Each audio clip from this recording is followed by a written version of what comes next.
And now we're with Raynella Jamalari, a family therapist. And I hopefully got your name reasonably correctly. You'll have to really sort of forgive me if I haven't got it quite correct. It was actually very good. Well done. Thank you. I love working with Albanians, but I have to admit that the names don't trip off my tongue as easily as some. But anyway, thank you so much. Now, you are a family therapist, and really the topic I've got you on the show for today is we're coming out of lockdown now. Saturday, we're going to see even more of excitement, tension, call it what you will. But there's lots of reports coming out now that parents are being attacked by their children, during this lockdown situation. So, as a family therapist, how would you deal with something like that? What advice would you give to families?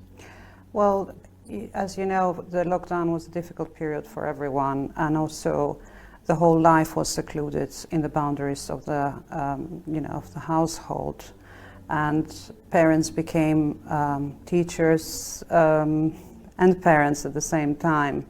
So what I would initially do with the family is I would start to get an understanding of what their life was like before the lockdown. What are their rules as a family? What are their beliefs as the family? And most of all, what are their values as a family?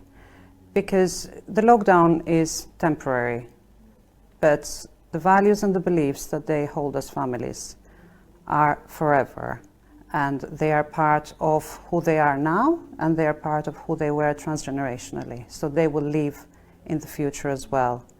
And through those values, we can work through solutions, because always as a family therapist, the focus is on finding a solution, not on finding who's the guilty one for any presented problem. Now, of course, the violence is a form of communication, and sadly, we have had an increase in violent incidents. And I'm not going to get into the whole sphere of domestic violence because that's quite wide. But with regards to parents and children, one would like very much to understand what happened in the communication. How did it break down so as to end to such a volatile manner of communication? Of course, there are also specialist interventions, such as, for example, the nonviolent resistance approach. All sorts of family interventions always look to restore what we would call the hierarchy. So we would like to restore the parent in charge for the family, but for the child as well to experience. Things have changed with the lockdown, but they have changed temporarily. And although there's always this statement, some things will change forever, well, nobody knows that, what will change forever.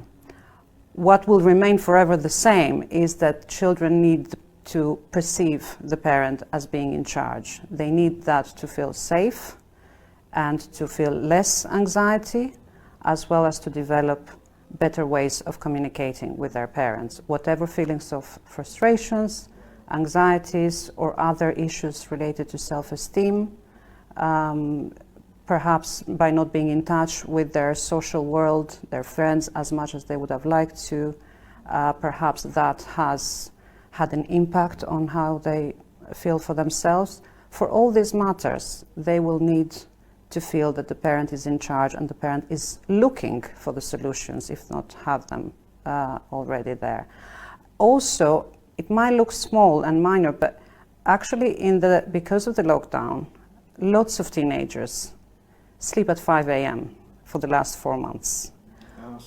Because of the social media, because of the PlayStation. I'm sorry, I don't have all the vocabulary of the world of teenagers today. Snapchat, all of this communication that happens amongst them. I haven't met a parent in the last 4 months that I haven't heard about this matter. Parents are struggling a lot because that routine of going to school has been lost. Of course, it's difficult for teenagers to fall asleep, and as we know, screens perpetuate that situation. Now, as we know, lack of sleep makes us all nervous. Lack of sleep influences the way we can think, the way we can contain our feelings, the way we can express ourselves. So it might sound like something trivial that they're sleeping very late, but actually it may actually be the first step we need to look into. So it's almost like an incubation, isn't it? That the family has probably never gone through before, because it's a routine in one way. You're saying as well is that the routine has been broken. Yes. And once the routine has been broken, then it's very hard to put it back together again. So would part of your advice be, say, up to a particular age group, say 12 or 13, that for children below that age, remove their social media or their screens or that type of thing at a certain time, and actually try to create, or parents try to create a structure each day that helps them to sort of get over this problem, especially this sleep problem? Well, I think for parents it's useful to remind their teenagers that social media and everything that's part of life is to make their life prettier, better, more enjoyable. Yes. And so it's not always visible, the risk of harm for a child, for a teenager including. So sometimes parents have to make certain decisions by just announcing them, explaining them to some extent. But I think this idea that we need to agree with our children after a certain age, that we need to agree with them, and they need to agree with us before we're able to put something in place, I think it's a little bit idealistic. And it doesn't take into consideration that children or teenagers don't yet have, they may have the vocabulary, but they have not completed the process of maturity to be able to make such decisions where they can prioritize the long-term benefit of an action and make such choices. Do you think, again, then, with things like social media right now, is it creating the problem, not only from a sleep deprivation point of view, but young people are going through an anxiety, a frustration. They're not meeting their friends, they're not being allowed to do things. And this is their only form of really showing their anxiety in the first place, that by hitting out. Is this really a sort of part of the problem? Well, there are two problems in one there, because social media is I wouldn't want to say the word fake, but it is a world that has lots of illusions, and with its illusions creates delusions for them as well. It creates a reality that's not tangible, but it's also not challengeable. They cannot prove or disprove what they're experiencing there.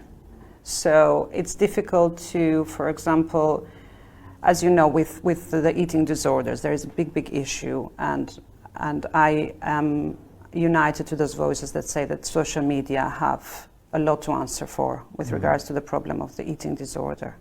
But no matter how much I may say to a young person about social media and the intentions behind prioritizing or glorifying a particular body image, as I said, it's not tangible for the young person, because what they are seeing is that is desired.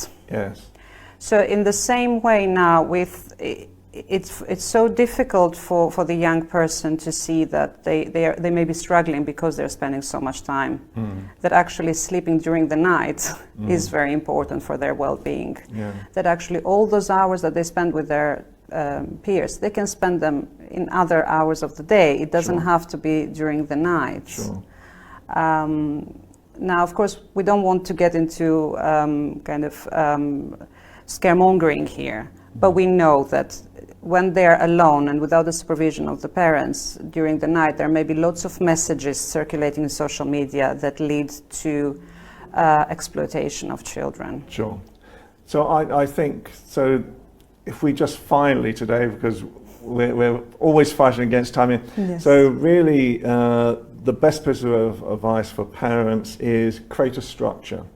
Create a structure. And be in charge. To still be in charge, create a structure, talk to the teenagers, talk to the young children as well, and agree a structure that everybody can accept. That's really the best bit of advice. Yes, and I think it's also useful to mention that lots of parents have said that they've actually had the opportunity to get to know their children better during this time, despite the difficulties. Yeah. So I would invite even those who have had some difficulties that they didn't expect to explore what else can they learn in this period about themselves and the children.